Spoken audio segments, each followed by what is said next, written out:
आपल्या समाजाचा अविभाज्य घटक असलेल्या तृतीयपंथीयांना आता या आपल्या समाजामध्ये बरोबरीची वागणूक मिळते आहे। त्याचप्रमाणे त्यांना उपचार पद्धती जी आहे ती व्यवस्थित मिळावी आणि त्यांच्यासाठी एक सेपरेट वॉर्ड असावा अशी मागणी तृतीयपंथीयांकडून वारंवार केली जात होती।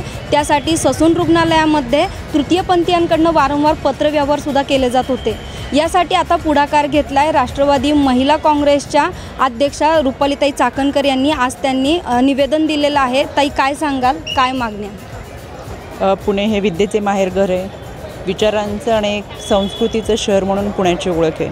निश्चितपणाने जागतिक महिला दिन साजरा करत असताना 8 मार्चला आम्ही चांदनी गोरे यांना उपाध्यक्षपदी नेमणूक करून आम्हाला हा राष्ट्रवादीचा पुरोगामी विचार संपूर्ण महाराष्ट्रभर देत असताना आदरणीय साहेबांचा विचार प्रामाणिकपणे पुढे नेण्याचा विचार करत असताना त्यांच्या ज्या काही समस्या आहेत त्या या राष्ट्रवादी काँग्रेस महिला पार्टीच्या माध्यमातून मांडण्याचा आमचा प्रामाणिक प्रयत्न आहे। जशा इतर समस्या आहेत तशा आरोग्याची समस्या ही फार महत्त्वाची आहे।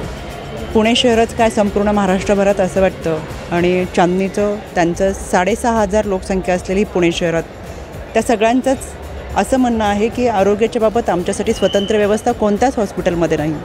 त्यामुळे निश्चितच आज ससून हॉस्पिटलचे व्यवस्थापन विभागाला आम्ही त्या पद्धतीचं निवेदन दिलेलं आहे, मागणी केलेली आहे की किमान 5 बेड असलेली व्यवस्था त्यांनी ससून हॉस्पिटलमध्ये तृतीयपंथी व्यक्तींसाठी करावी आणि त्यांना चांगल्या पद्धतीची आरोग्य सेवा द्यावी, जेणेकरून त्यांचे देखील आरोग्याचे प्रश्न हे आपले पुणेकर म्हणून महत्त्वाचे आहेत। आणि हे करत असताना या विभागाच्या व्यवस्थापन विभागाच्या सदस्यांनी देखील अतिशय सकारात्मक प्रतिसाद दिलेला आहे।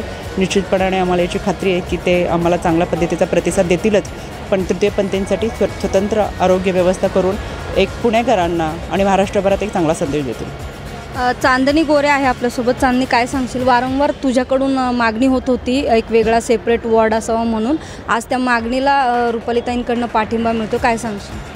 आमच्या लोकांना बऱ्याच वेळा अशा रुग्णालयांमध्ये एक चुकीचीच वागणूक मिळत आलेली आहे आणि आज राष्ट्रवादी काँग्रेसच्या अध्यक्षा यांनी हा पुढाकार घेतलेला आहे ताईंनी, आणि त्याचं आम्ही एक इथे संस्थेद्वारे एक निवेदन इथे दिलेलं आहे की किमान आमच्या तृतीयपंथी लोकांचे हक्काचे असे 5 बेड हवेत आम्हाला, जेणेकरून आमचा अधिकार आम्हाला मिळेल।